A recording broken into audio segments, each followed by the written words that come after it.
So the Cavs dropped their first game since the trade deadline deals. LeBron, pretty good night, 32, 9, and 8. Only two other Cavs, however, scored in double figures. Coach, was everybody, and I'm looking right at Jalen Rose, just a little too excited for the new-look Cavs? No, I think they had a right to be excited, but you gotta understand, it's going to go through some ups and downs. They're going to hit some bumps and bruises. The Wizards have been playing great basketball. Yes. They're connected, and here the Cavs are trying to find themselves.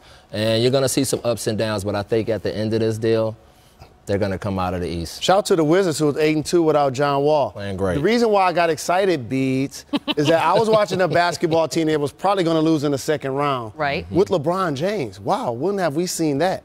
Now I still think they have what it takes to win the conference.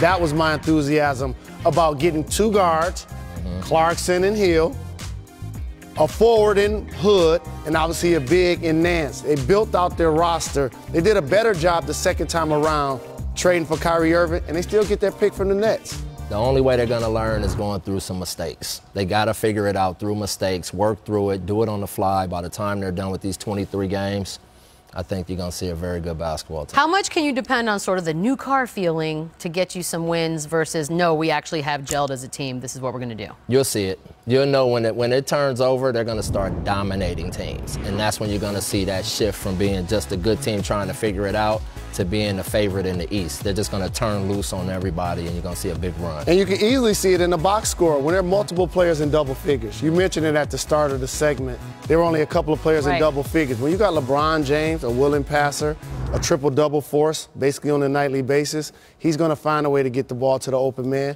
Guys have to be productive. Just like that, you went from they're probably not going to make the finals.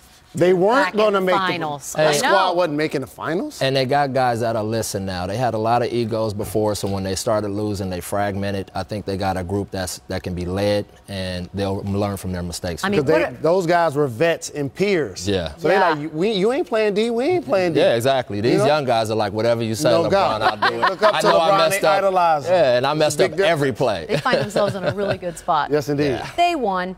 Karl Anthony Towns leads the league in double-doubles entering tonight. Big cat. Coming up, Rachel Nichols sits down with the All-Star on taking the next step into prominence. He didn't shoot threes in college. Man.